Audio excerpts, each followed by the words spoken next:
Well, spring is in the air. At least it will be soon, depending on where you live. But that also means that it's time for maybe some spring cleaning or some tidying up. Well, if you have ever followed Marie Kondo, she is considered an expert in tidying up, very popular in Netflix a couple of years ago with her series. She also wrote the book, The Life Changing Magic of Tidying Up. So, what we're going to do is take some of her ideas and concepts on today's episode and talk about how we can also tidy up in our financial life. All right, it's going to be a good episode today on The Pilot's Advisor. Walter Storholt alongside Ryan Fleming, the Pilot's Advisor himself, helping pilots prepare for their retirement future. And Ryan, we're talking spring cleaning today. Have you kind of gotten to your honey-do list or cleaned out the garage or done any of those steps yet? I feel like that's always never ending, but spring cleaning, it's always the next step. It's all year round cleaning for you. Yeah. Well, in South Carolina, there's goes through this time period where there's all this pollen in the air, and you're almost have all these things that you can't do until the pollen's gone. I have to pressure wash all this stuff outside, but we got to wait till the pollen's done. So yes. All my years living in North Carolina, very familiar with that. I really liked the last house that we lived in. The pollen was absolutely insane, but I had one of the, we had a couple of acres, and so tons of trees, lots of leaves. So we had a pretty robust backpack, blower that we would use in the fall. Well, I loved busting that thing out in the spring and getting all the pollen off with the backpack blower. So great tip for anybody. Might want to wear a respirator doing it, but it was a great way to clear the driveway and the house and get stuff off of all the surfaces. I don't know if my neighbors appreciated the cloud that probably drifted over to their properties. Was it a still? No, it was like I don't remember the brand. I don't know, but in that vein, Yeah. Well, I just know those was very loud and wore ear protection because it was such a beast. I think it's a German brand, but STIHL. And one of my buddies had one of those backpack blowers, and it was so awesome that I'd actually go. I have one now, unfortunately. But before I moved, I would drive, a couple blocks to his house and be like, "Hey, man, can I borrow it?" And he's like, "Oh yeah, yeah." Chance is a Delta pilot now, but Chance, thanks for letting me borrow your backpack leaf blower all those years. It's pretty awesome. I love it. And we are going to talk a little bit more about tidying up on the show today. And so this is all from Marie Kondo. Now, does that name mean anything to you, Ryan? Have you seen her show? You throw me curveballs all the time, but I honestly have no clue who that person is at all. I might have to get out the Netflix and search for that. You said it was popular on Netflix back in the day?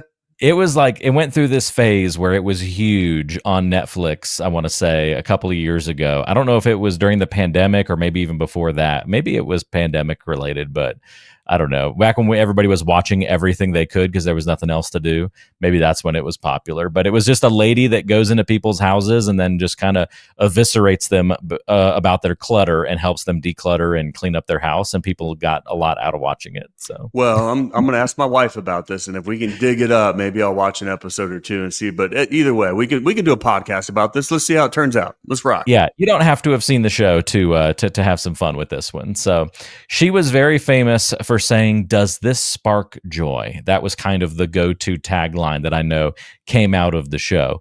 Even if you didn't watch the show, if you just talked to anybody who did, that was kind of the catchphrase that came out of it.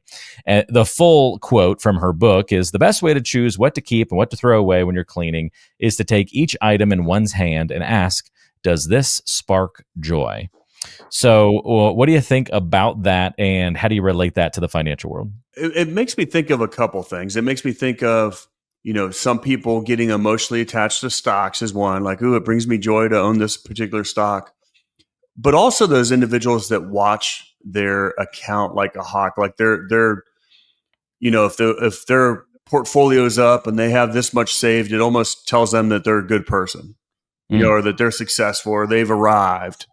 And then, of course, the alternate to that is when the markets are down and it's down 15%, the life's exploding, blowing up. I have nothing to live for. I feel like I'm losing. So for those that are that emotionally attached to their portfolio, and it doesn't spark joy at times, just stop looking at it. It'll correct itself. Over the long term, it'll go up. I promise you. But But the more you stick your fingers in there and worry about it, it's just going to make things worse. So I don't know if did a good job of relating that to investing, but that's what I think about when I say, does it bring you joy?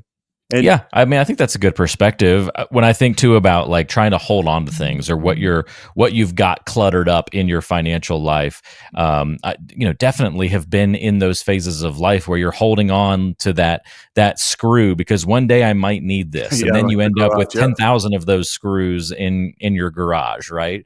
Or extra pieces of wood, and yeah, one day I'm going to use that piece of wood, but it might not be for 20 years.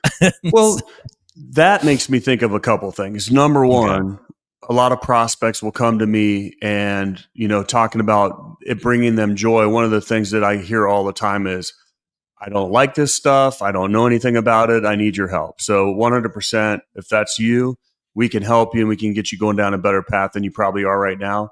But the other thing that it makes me think of is I find a lot of individuals that I call it the financial junk drawer, where they Yeah. have stuff spread all over the place. They had 14 different jobs previously, and they don't even know where those 401ks are anymore.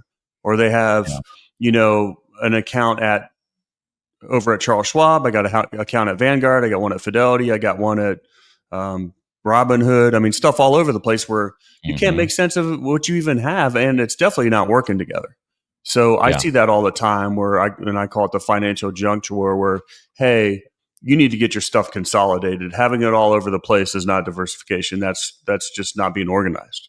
Yeah, scatteredness probably doesn't cause much joy. So in our financial lives, let's get things decluttered, but also just organized or eliminate duplicates, those kinds of things, and you might start sparking joy a little bit more. So that's interesting because it dovetails nicely into our next one, where Marie said, "Tidy by category, not location." And so I guess she's kind of saying instead of just tidying up one shelf or one drawer and saying, I'm just going to, like that junk drawer, like I'm just going to do the junk drawer today. She's like, hey, instead, get all the books into one place and then declutter by that category. What books do I really need to keep rather than doing it by location? So that's kind of an interesting thought.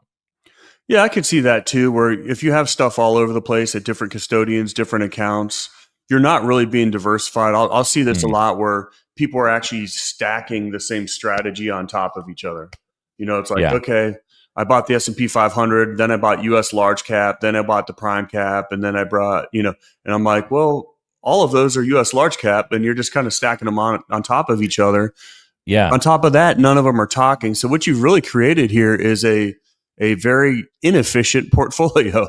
And I Yeah. see that a lot. That's a good point. I kind of noticed that with my wife's 401k and my 401k, the investment options are called different things in the two portfolios. But then when I look at the performance of them over the last year, they mirror each other.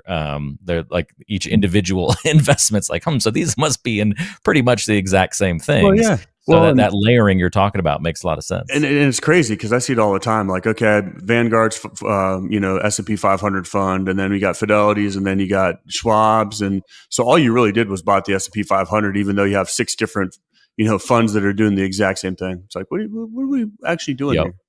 Yep. It's I a see great I see point. people laddering target date funds too. That's another big one. Like, oh, I bought the 2045, then the 2040, and then yeah. Interesting. Any reason behind that? Like why people chose to do that?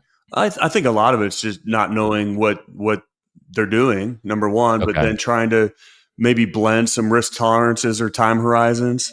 I Okay. will put a plug out there. If you're investing in target date funds, you need to reach out to us. We can do a much better job and get much better returns. And I'll show you via the numbers. But if you're doing a target date fund in your 401k, there's a much better way.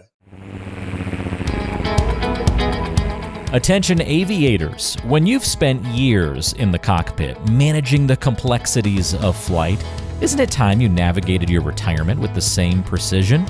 Introducing retirepilots.com. Right at your touchdown zone on our homepage, there's a beacon flashing, Get My Free Toolkit. Click that and you'll be cleared for a direct route to Ryan's Retirement Toolkit, tailor-made for pilots like you. Inside, you'll find 2 of his important works, The Pilot's Advisor and Pilots Retire Early. Between these 2 books, you can decipher the 9 critical decisions when retiring before 65 and discover the 7 lessons to help pilots land safely in retirement. But that's not all. This toolkit is packed with altitude high value, including extras to get your retirement plans off the runway and light the afterburners on your 401k. Vector on over to retirepilots.com to grab your toolkit, and let's embark on this journey together. All right, Marie Kondo, when she said, we really delve into the reasons for why we can't let go of something, there are only two: an attachment to the past or a fear of the future. I bet you could run with that one when it comes to the financial world. For sure. I mean, I see people that have owned a stock for 20, 30 years because their father or uncle or whoever bought it, or they worked at that company. I worked at Caterpillar, so I bought all this Caterpillar stock, and I just can't let it go, even though it's not very fiscally responsible to have that much money tied up in that stock. Fear of the future. That could be anything, but I see many people hold on to something because of tax consequences. So, we talk about, don't let the what's that saying about wagging the dog, where the tail actually wags the dog? Don't let the tail wag the dog. Yeah. That, or I always like to say, I watch pilots all the time cut off their nose to spite their face. Right. Or I can't see the forest through the trees.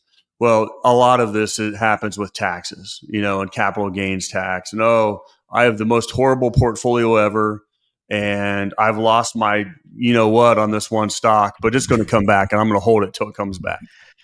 Yeah. Well, at what point in time do we cut our losses and reallocate it and build a diversified portfolio and move on? I've been waiting on 10 years on this stock that I lost, and it's crazy. I see it. Yeah. A lot of this comes back to the why, the purpose of the dollars or the why of the investments. And so if you find yourself looking at your portfolio and not being able to really explain, why did I buy that stock? Why am I invested in this, in these target date funds? And if you don't have great reasonings for those things, that's a nice red flag, not to be dramatic, but that's a good personal red flag to say, I should take a step back here and investigate a little more. Well, that, and I mean, I hate to say it, but so many actions, we talk about it being emotional when what people do with their investment portfolios or picking stocks. But I really think it comes down to the way people hurt themselves is because they make an emotional short-term decision. And what drives that is one of two things. And I think Warren Buffett even brought this up in a lot of his comments throughout the years, but it's either fear or greed. Okay. Yeah. You buy that stock because you're greedy and you want to make all this money and get rich overnight. And then, of course, whenever the markets turn or things are bad, that fear takes over and you've got to run for the hills. And one of his, that I remember, one of his quotes, and of course, like everything else on this show, I'm going to bastardize this whole quote, but it was something like, be fearful when everybody else is greedy. So that'd be like, during, let's say, COVID, you could pick anything and everything was going up. That might be a time to pull the throttles back. Or like right now with all these tariffs, everybody's freaking out. Okay. They're freaking out. The market's, pulling back because these tariffs. This is the time to be greedy. This is the time to go buy while there's fearful. Blood in the streets. This is where you're going to make your money. And I think, when you look at those things, that's how people do the exact opposite of what they really should be doing in the markets. Yeah. All great points. It leads us to Marie Kondo's final quote here. From the moment you start tidying, who the hell is this lady? What's that? I'm just still laughing. Marie Kondo's last point. Marie Kondo. All right. Well, from the moment you start tidying, you will be compelled to reset your life. And as a result, your life will start to change. That's why the task of putting your house in order should be done quickly.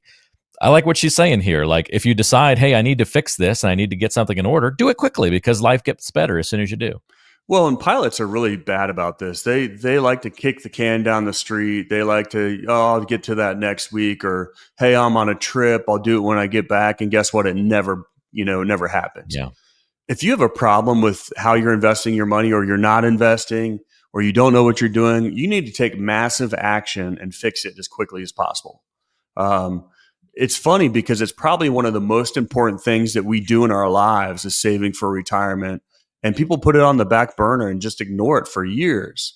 And the biggest factor with retirement savings is time. Time is the one thing that you can't change. And it's the biggest factor with letting your money work for you and grow and compound over the years. So if you're sitting there and you are kind of ignoring your 401k plan, and you've been ignoring, hey, maybe I'm not doing the most tax efficient things, or maybe you don't even know about how to be more efficient with taxes once you get to retirement, you need to reach out and stop being one of those do-it-yourselfers, because you're going to have a really, really bad problem later on, and it might be too late. Good points all across the board. Thanks for playing along with this Marie Kondo stuff today, Ryan, despite not having seen the show years ago. If you've got questions about anything we've talked about today, check out the Retirement Toolkit. Ryan put this together specifically for pilots. It's got his 2 books in there, plus great reports, information, all the starting points that you need to start getting education about retirement and financial planning. We've packed it full of good stuff, and you can get it for free. All you have to do is go to retirepilots.com and pick it up today. That's the starting point for everybody. And then you can start working one-on-one with Ryan and talking about your portfolio and your financial plan once you've checked out that toolkit. But that's where everybody begins. And so check it out today. Again, retirepilots.com. We've got it linked in the description of today's show to take you right there. And don't hesitate to do that and reach out with your questions beyond there. Ryan, thanks so much for the help. We'll talk to you soon. Well, I just want you to know, and all my listeners out there, if you don't know who Marie Kondo is, I wrote her name down. I'm going to go ask my wife. We're going to research her on Netflix and try to watch an episode or 2. And I promise you, I'll report back. Everybody fly safe. Maria Kondo. That's like that's the Temu version of Marie Kondo. well, don't worry. Walter will link a YouTube in the show notes so you can actually see what she looks like or watch one of her episodes. There you go. We'll do that. I'm sure there's clips out there. Talk to you next time. Information is for illustrative purposes only and does not constitute tax, investment, or legal advice. Always consult with a qualified investment, legal, or tax professional before taking any action.